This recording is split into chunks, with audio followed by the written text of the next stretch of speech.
0436 on the UK time.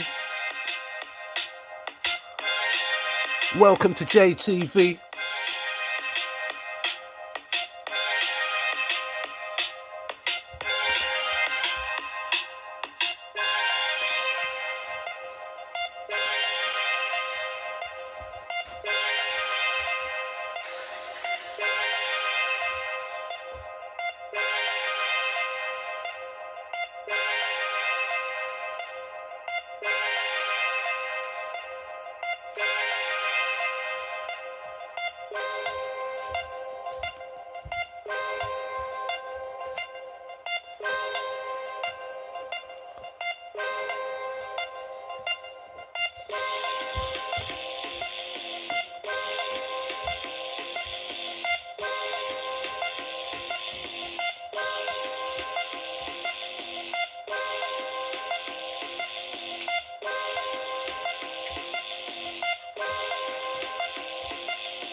Bomb is dropped, it releases a casing filled with smaller bomblets. As it descends, the casing opens mid-air, dispersing these bomblets over a wide area. Each one is equipped with its own fuse and explosive charge. Upon hitting the ground, most of them detonate, causing multiple explosions over a large radius. But not all of them will go off immediately, leaving a large area of live explosives.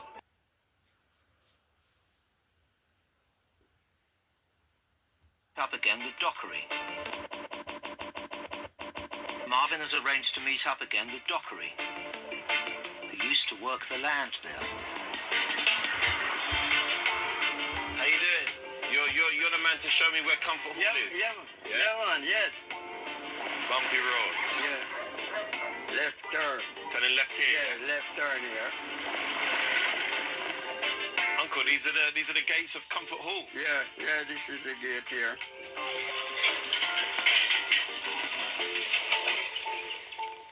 So, Uncle, I found out that my 3 times great-grandfather, John B. Williams, owned this land in 1874, and it was 20 acres then.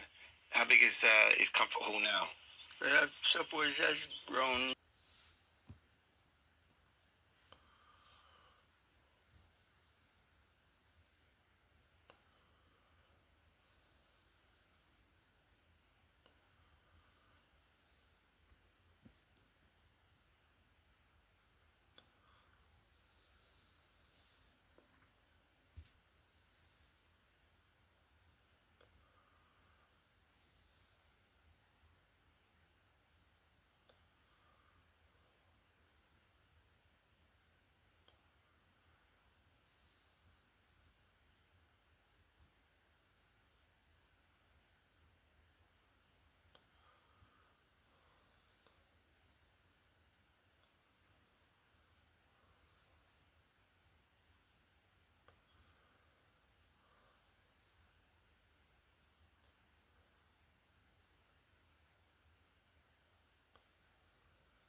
Anglican Church, Comfort Hall is located in Troy, Jamaica, at 59 HP plus WWP. It has a rating of 3.6. Unfortunately, I don't have information on its phone number or opening hours.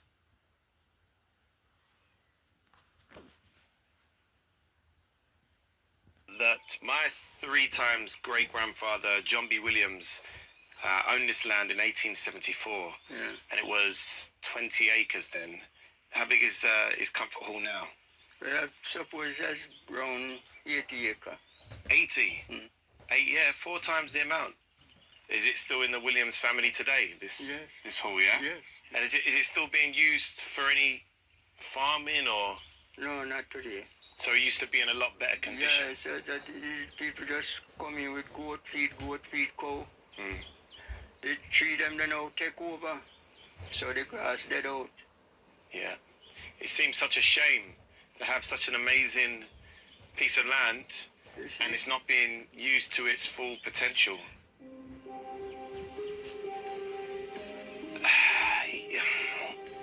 It's a little bit bittersweet to be here. I still don't know how John come to acquire this site. Who knows what he would have had to have gone through to own this. And it just feels like it's just a waste. It would be good to find out how John B. Williams came to own Comfort Hall.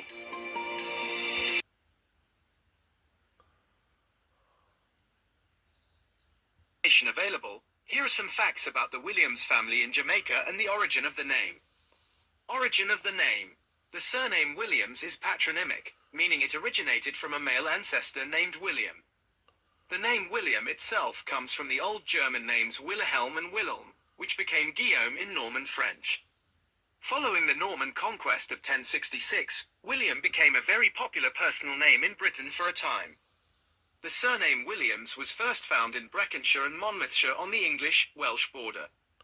The name was brought to North America from southern England and Wales independently by many different peoples starting in the 17th century. Notable individuals and facts. Circa 1690, circa 1770, born free in Jamaica, he was a polymath, scholar, astronomer, and poet.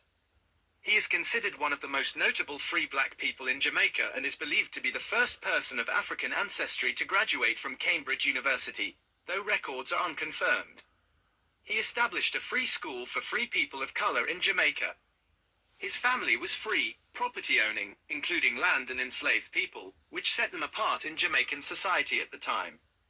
John Williams, died 1829, a planter and slave owner in Jamaica. He owned the Cool Spring Plantation in Clarendon Parish and had an interest in Provost's Rock River Plantation. He was also a member of the House of Assembly of Jamaica for Clarendon.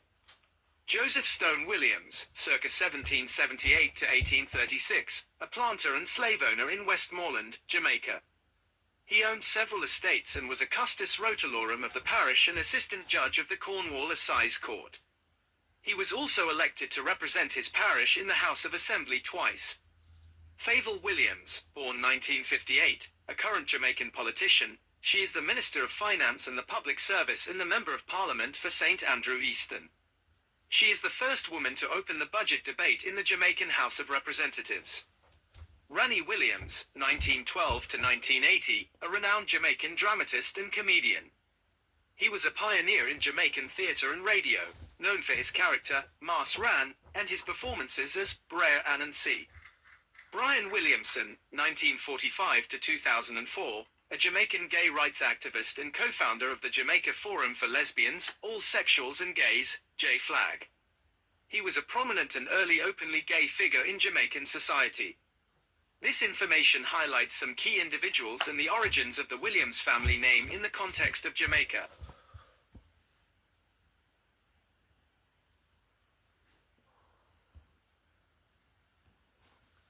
Comfort Hall. It would be good to find out how John B. Williams came to own Comfort Hall.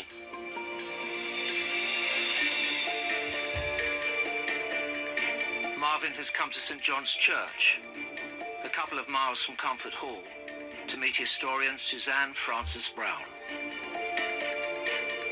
Suzanne, Right, Marvin. Nice How you to meet doing? you. Nice to meet you. How's great it to meet going? you. It's going okay. this is Suzanne.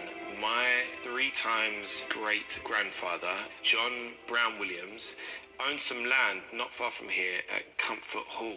I'm trying to find out anything I can about him. So we were able to pull a baptismal record that I think will help. Okay. So you can take a look at that. Ah, yes, John Brown, born 2nd of January 1839. Father was also John Williams, Yes. same name. And his mother was Emily Williams. They would have been my 4 times great-grandparents, Right. which is amazing. He's baptized by James Dawson, James Dawson. who was a rector for this church of St. John's. No way. Yep. So he was baptized in this church? He was baptized in this church. Really? Wow. So you can see how long this church has been here. How cool is that? That's so cool, man. And it's Comfort Hall still. So Comfort Hall's been in the family from at least 1839. That's correct. But 1839 would have been 5 years since the abolition of slavery in 1834. Right. How common would it have been for a black man like John Williams to own a piece of land like Comfort Hall? At the end of slavery, you do have estates being split up in some areas and persons purchasing land. People earned money during slavery. People had plots that they could work and they could take excess food and so on to market. They could do craft work and they could sell that in the market. But one of the things also to bear in mind is that not all black people were enslaved. Prominent member of a UK pop group named Marvin is Marvin Humes. He rose to fame as one of the 4 members of the British boy band JLS, originally known as UFO.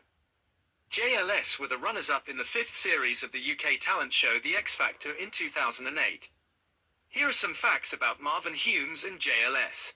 JLS's success. After The X Factor, JLS achieved significant success in the UK, with 5 #1 singles: Beat Again, Everybody in Love, The Club is Alive, Love You More, and She Makes Me Wanna, featuring Dev, and a #1 self-titled debut album. Awards. JLS won several awards, including 2 Brit Awards, British Breakthrough and British Single for Beat Again, and multiple MOBO Awards. Hiatus and reunion. The band initially split in December 2013 but reunited in 2020 for a comeback tour. They have continued to tour since then. Marvin's other ventures. Outside of JLS, Marvin Humes has established a successful career as a radio DJ and television presenter. He has hosted shows on Capital FM and co-hosted The Voice UK and The Hit List with his wife, Rochelle Humes, from the girl band The Saturdays. He also appeared in the soap opera Holby City before his music career took off. Personal life. Marvin Humes was born on March 18, 1985, in London. He is married to Rochelle Humes, and they have 3 children. While Hank Marvin was a very influential guitarist in the UK band The Shadows, they were primarily an instrumental rock group rather than a pop group in the vein of JLS. Therefore, when referring to a UK pop group member Marvin Humes of JLS is the most likely individual.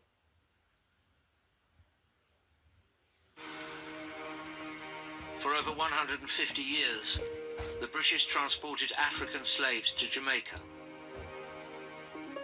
Over 700,000 slaves were forced, under threat of death, to work on British plantations. But there were also free blacks in Jamaica. These were people who'd managed to escape from slavery, or had been freed by their masters as a reward for service or in exchange for money.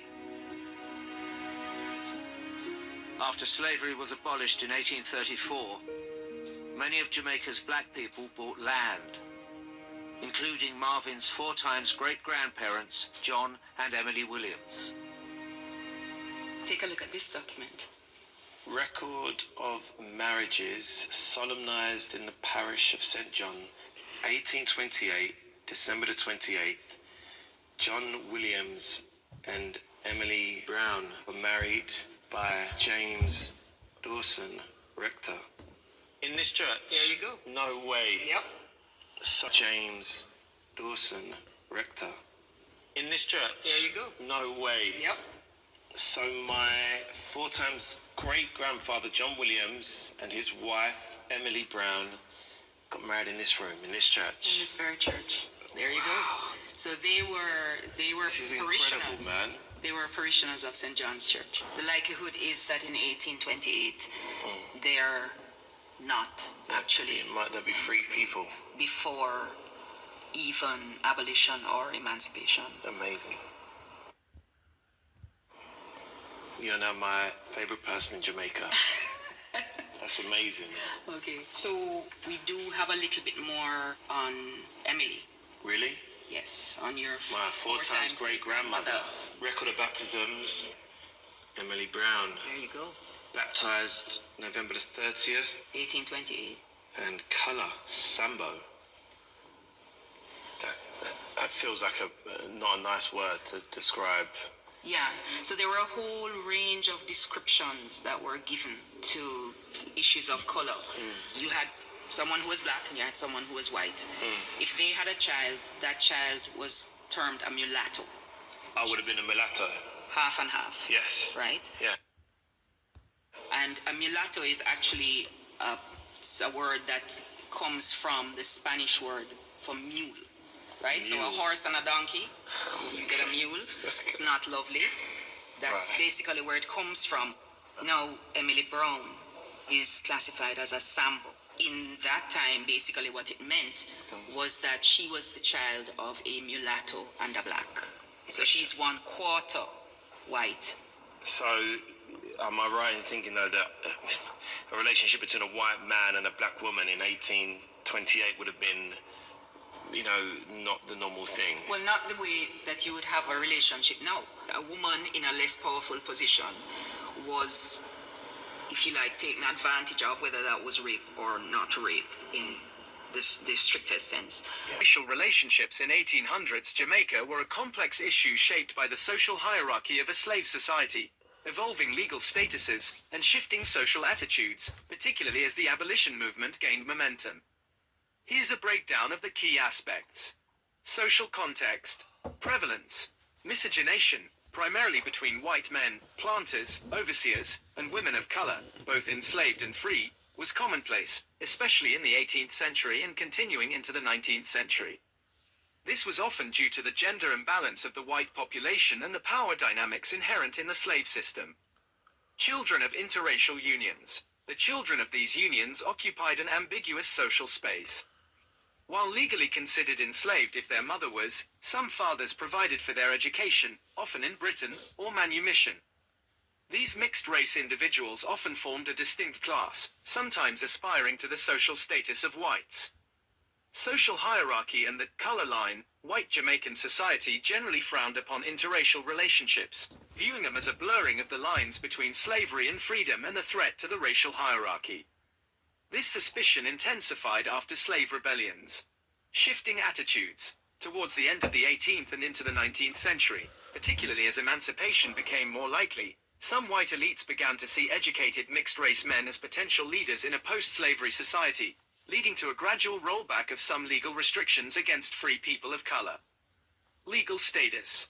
Marriage laws. Formal marriage between individuals of different races was not legally sanctioned and was socially discouraged. Inheritance and property. White fathers sometimes provided for their mixed-race children in their wills, granting them freedom, education, or property. However, these actions often faced resistance from other white family members. Status of children. The legal status of children born to enslaved women was determined by the mother's status, meaning they were born into slavery regardless of the father's race. Social attitudes. White perspective. White society often viewed interracial relationships with disdain, seeing them as morally corrupt and a threat to the purity of the white race and social order. White women were expected to uphold racial and imperial hierarchies. Abolitionist influence. The rise of the abolition movement in Britain influenced attitudes in Jamaica, with increased scrutiny of the sexual practices of the planter class and the treatment of enslaved people. Mixed race aspirations. Free people of color often sought to improve their social standing and gain rights, sometimes leveraging education and wealth. Marrying light. Marrying someone with lighter skin was sometimes seen as a way to ascend the social ladder. Examples and further considerations. Francis Williams, circa 1690 circa 1770, a notable example of a free black man who received education and achieved prominence despite the racial barriers. His family's freedom and property ownership were unusual. Plantation records and wills.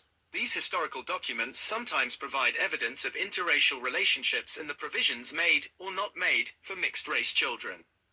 The decline of interracial households. Some historical analysis suggests that as the mixed-race population grew and became more endogamous, marrying within their own group, the personal connections to white fathers dwindled, potentially escalating political conflict. In conclusion, interracial relationships in 1800s Jamaica existed within a complex web of power, race, and social status. While common in some forms, they were largely unsanctioned and viewed with prejudice by the dominant white society. The legal and social standing of those in such relationships and their offspring was precarious and subject to the prevailing racial ideologies of the time. Relationship. Now, a woman in a less powerful position was, if you like, taken advantage of, whether that was rape or not rape in the strictest sense, of by a white man. I've got one more record for you. Okay. John Williams, Right. owner of Comfort Hall, dated the 28th of September, 1835, awarded £53 3 shillings and 3 shillings. for 2 persons. Right. So, in the 1830s, after abolition, the British government gave to persons who owned slaves a £20 million compensation. Your 4 times great-grandfather receives compensation of £53 and 3 shillings for 2 persons who were enslaved on his property at Comfort Hall. Oh, wow. Okay, so you're saying that John Williams was the slave master on Comfort Hall? White persons in Jamaica and large landowners were not the only persons who owned enslaved people. Okay, so we know, of course, that John was a black man, and now you're informing me that he had 2 slaves. Wow, this has taken a turn. Less discussed aspect of history, but there is evidence indicating that some black people in Jamaica, who were free, did own slaves during the period of slavery. Here's what the information suggests. The existence of black slave owners. Historical records, though not always emphasized, show that free black and colored, mixed-race individuals in Jamaica did own slaves. In 1833, the year the British Parliament passed the Emancipation Act, it was estimated that free colored and black people in Jamaica owned around 70,000 enslaved Africans. This was out of a total enslaved population of approximately 311,000. Well, that's Reasons for black slave ownership. Custom of white planters. White planters sometimes granted freedom and property, including slaves, to their black concubines and their children. Economic reasons. Some free black individuals, like their white counterparts, acquired slaves for economic benefit, to work on their land or in their businesses. Family protection. Free black people sometimes purchased family members who were enslaved to white masters, potentially to protect them from harsher conditions or with the eventual aim of manumitting them, though laws often restricted this. Social status. In the slave societies of the time, owning property, including slaves, could signify wealth and increased social standing for free black individuals. Examples and context in Jamaica. The Maroons. The Maroons, communities of escaped slaves who established independence in the mountainous interior of Jamaica, signed treaties with the British in the 18th century. These treaties included clauses that required the Maroons to return runaway slaves. Over time, some Maroons, including their leaders, were allowed to own slaves. However, the Jamaican Assembly later made it illegal to sell slaves to Maroons, indicating the practice existed. Free people of color. Individuals like Francis Williams, a notable free black scholar and property owner in early Jamaica, eventually expanded their holdings to include slaves.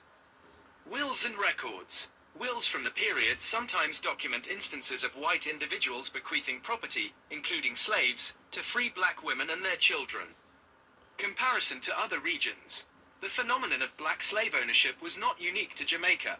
It also occurred in other parts of the Americas, including the United States and other Caribbean islands. In the United States, by 1830, a small percentage of the free black population owned slaves, with the majority of these slave owners residing in the South.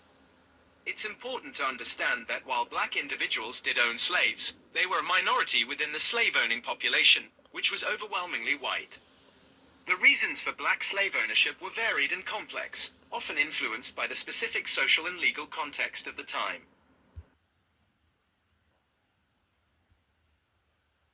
In a turn.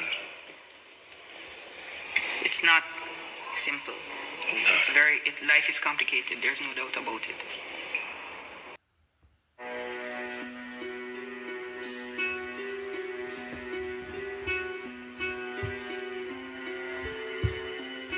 Never did it cross my mind that my 4 times great-grandfather would have been a slave owner. I didn't even know that black people had slaves. I'd like to think that the fact that my 4 times great-grandfather was a black man, who was a free man also, I'd like to think that he would have treated them respectfully and treated them as human beings and not as animals. It'd be great to go even further back and find out, if I can, some information about John Williams, his parents, and Emily Brown's parents.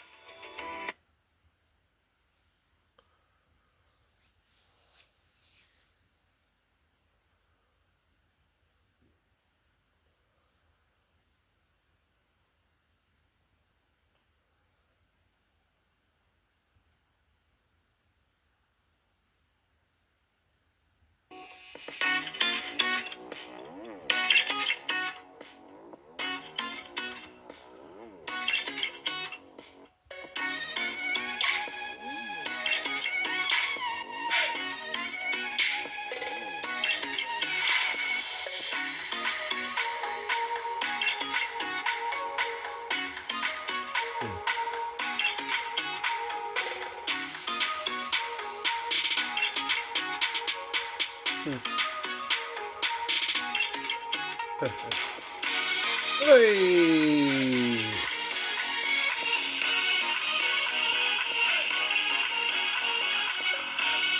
Trying to basically make ends meet from doing part-time jobs to kind of then getting a gig and then going, right, we have to quit this part-time job because they won't let us go and do the gig, so then we have to find another part-time job that could help fund our rehearsal space. And we recorded some stuff and sent it to some labels and whatever else, and there was a bit like, no boy bands, no thanks, boy bands aren't a thing. So we were like, oh, kind of, what do we do? You know, it was funny. One rehearsal day came, and we literally all turned to each other and just went, we should just do X Factor, shouldn't we? We should try it. All of us, exactly the same time, all together, like really weird. Hadn't had prior conversations to it. It was just, we were all on the same wavelength, and we were all very ready to, you know, I suppose, take that step.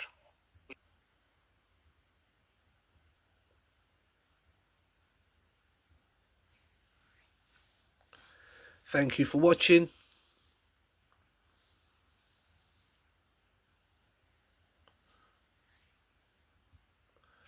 Added summary to this video.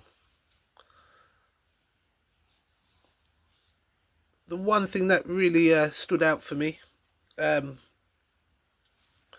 where is my manners? Shout out to Mr. Humes and his wife and his adorable family and all the JLS members.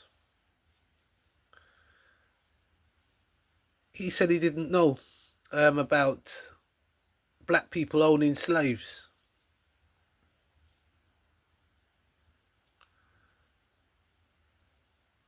And also, not meaning to be biased, but if you study the history of Jamaica then and now, it kind of reflects world history at a certain point in time, should I say. So this is the conclusion, the summary. So that was very interesting. And Williams is a family. My best friend is a Williams. Shout out to PZ. So I know the Williams family, and I know some Williams. And this was in Manchester. Comfort Hall is in Manchester, in Jamaica, one of the 14 parishes. Yeah.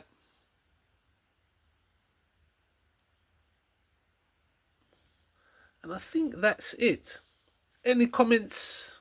You know where they go. Like, shares and subscribes. Much appreciated. This is JTV.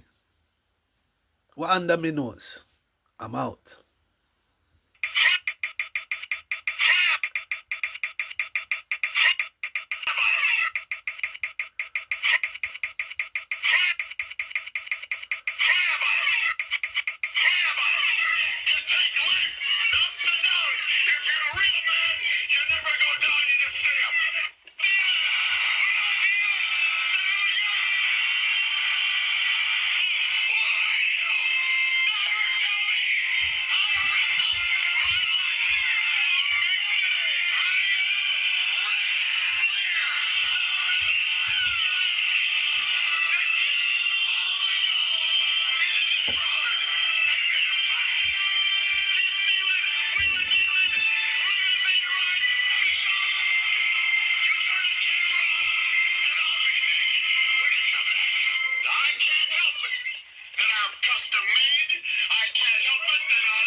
Born Liv Rundgren on July 1st, 1977, is an American actress known for her roles in various films and television series. Key facts. She is the daughter of Aerosmith frontman Steven Tyler. Liv made her feature film debut in Silent Fall, 1994, and also appeared in Aerosmith's music video, Crazy, in the same year. Some of her notable early films include Empire Records, 1995, Stealing Beauty, 1996, That Thing You Do, 1996, and Armageddon, 1998.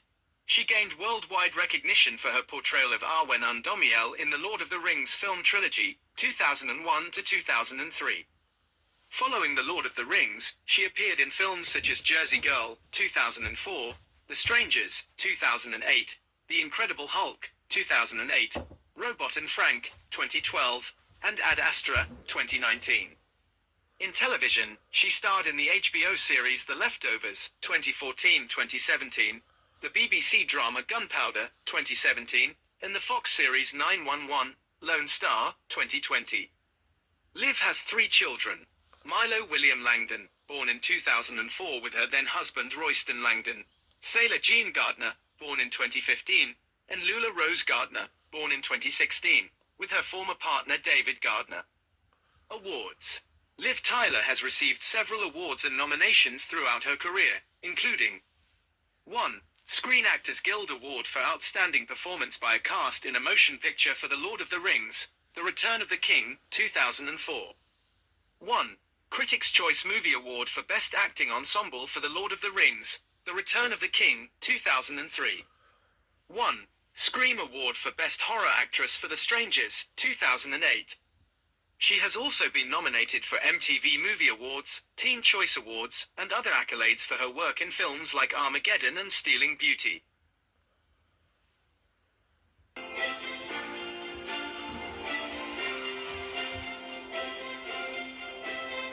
So I've sent what little I do know about my family to a genealogist who's been doing some research, and today I'm meeting him at a nearby library to see what he's come up with. Hi. Hi, Liv. Nice to meet you. Well, I was able to find some information about your father's side of the family. I wanted to show you a family tree. Oh, wow, look at that.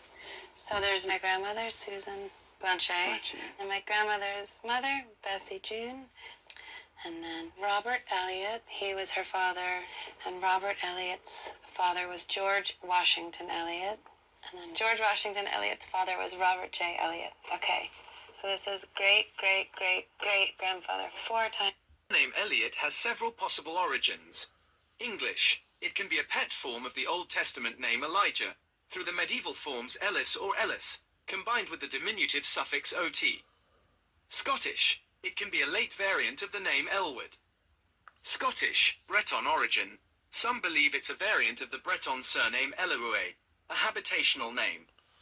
The Elliot family has a long and notable history, particularly in the border regions of Scotland and England. Key aspects of the Elliot family history. Border reivers. The Scottish Elliots were known as one of the great riding clans of the Scottish borders, involved in frequent conflicts and cattle raiding. Plantation of Ulster. Following the pacification of the Scottish borders in the 17th century, many Elliots were banished and settled in Ulster, Ireland, particularly in County Fermanagh. Notable individuals. The Elliot family has produced many prominent figures throughout history, including George Elliot, the governor of Gibraltar who defended it against Franco-Spanish forces in 1779. Gilbert Elliot, 1st Earl of Minto, a Governor-General of India in the early 19th century. Gilbert Elliot, 4th Earl of Minto, another Governor-General of Canada and Viceroy of India. Jean Elliot of Minto, the author of a well-known version of the traditional song, The Flowers of the Forest. T.S. Eliot, the famous poet. Bill Elliott, a champion NASCAR racing driver. The spelling of the name has varied over time and location, including Elliot, Elliot, Elliot, and others. For more detailed information, you can explore resources like the Elliot Clan Society and various genealogical websites. Times great-grandfather. Wow. That's amazing. So who are these guys? So I found some documents. This is so exciting. We're It's going to so look funny. at the U.S. Federal Census records. We're going to start with the year 1860. Free inhabitants in the town of Asable, in the county of Clinton, state of New York. Get 50 seriously free spins when you join. So if There's Elliot, yeah, so there's the household right there. Robert Elliot. Wow. So it says he's 60 years old, so he was born around 1800. Right. Okay. What does it say Robert was? He is shoemaker. a shoemaker. Amazing. Oh, so Elizabeth is his wife. Mm-hmm. Emily, daughter 24. George 23. So that's George Washington Elliott, who's Right. my great-great-great-grandfather. Correct. Okay. Josephine 14. Benjamin 12. That is the family. And do we know where they're from? What their ancestry this is? column over here gives us their places of birth. His birthplace is New York, according to the census. Wow, okay. And why is this column blank? It's actually the race column.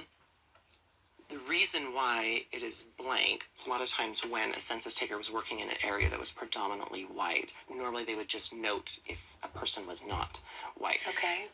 At this period of time, Clinton County, New York was about 95% white European descent. What else? What else? I want to show you the next census record. We're going to jump ahead 10 years to the 1870 census.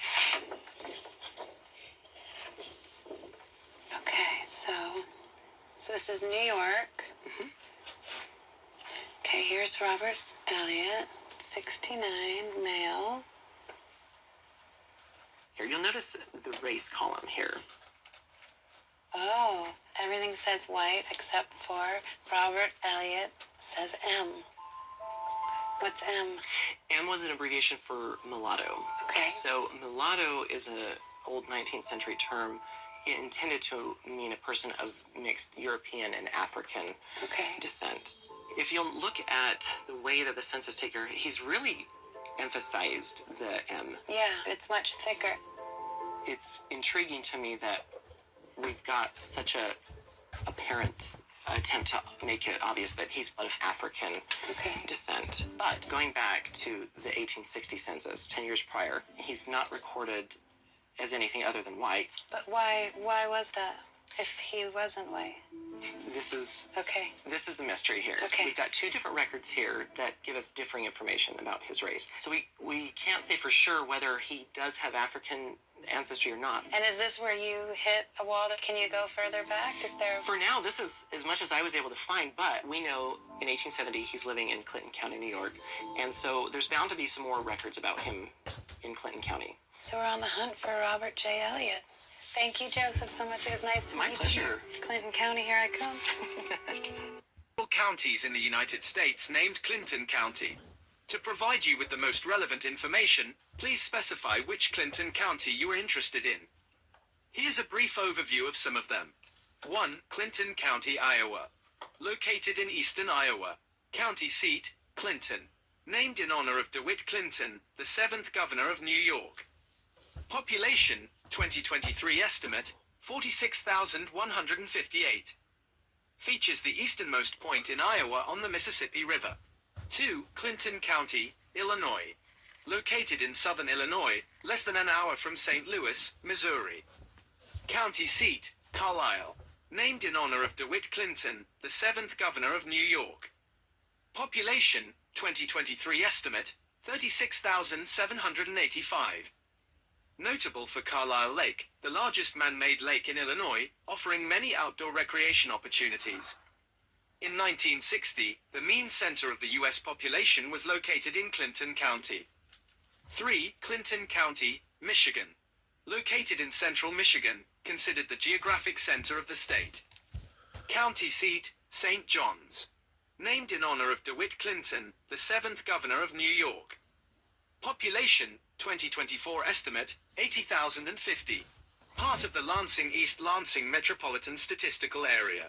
Has a significant agricultural and manufacturing base. 4. Clinton County, Ohio. Located in southwestern Ohio. County seat, Wilmington. Named in honor of George Clinton, a former U.S. Vice President. Population, 2023 estimate, 41,938. Lies within the Little Miami River watershed.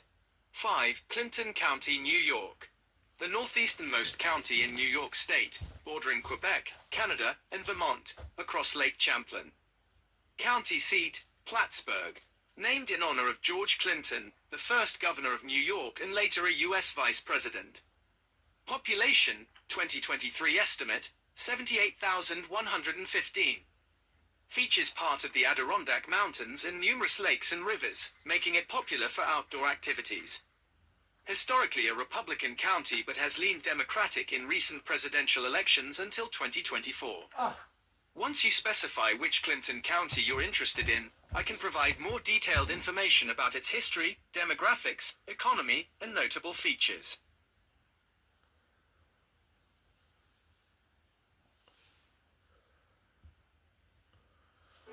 So today we learned that my great-great-great-great-grandfather, Robert Elliott, was maybe of mixed race. It's all so mysterious and exciting. I would imagine there's another fork in the road coming up and some more twists and turns, which I'm really enjoying being on the adventure of.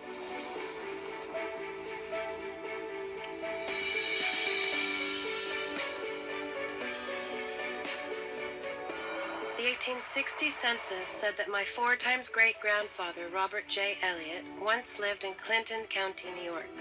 Also, the 1870 census suggested that he was of mixed race. I would love to know more about him, so I've come to the city of Plattsburgh, New York, to meet a historian who's been researching him for me. Hi, Erica. Nice to meet you, Liv. Good to meet you. Good morning. Let's start with this right here. I'd like you to take a look. Beautiful old book. Okay, History of Essex County, New York, with illustrations, 1885. Oh my God, it's so pretty.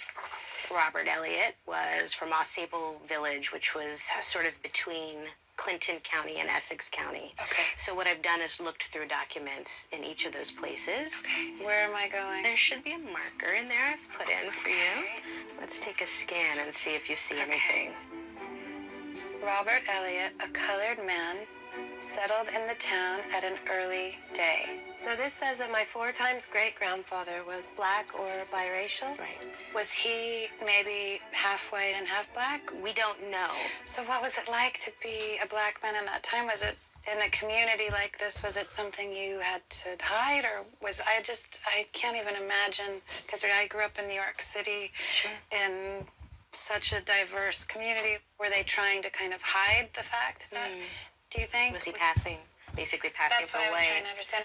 We don't know if he was passing. We don't know if he was in a community of people that didn't care so much. So where did he come from, and who was he? So let's take a look. Thank you. What's that? A replica of the Plattsburgh Republican Newspaper. Mm-hmm. Saturday morning, June 26th, 1875. Mm-hmm. Osable Chasm, 70 years ago. Wow. And we also have a magnifying glass. Let's see. Okay. That might help. Robert Elliott, when a small boy, In some manner fell under the charge or guardianship of Captain Wright. Elliott, who was a drummer boy at the siege of Plattsburgh. Oh my God, this is so cool. I can't take it. My father was a drummer. That's how he started. And then eventually someone let him get up and sing, but he's always been a drummer. Wow. Yeah. So we've learned a couple of things. He was a drummer boy. And he was coming under the guardianship of Captain Wright? Yep.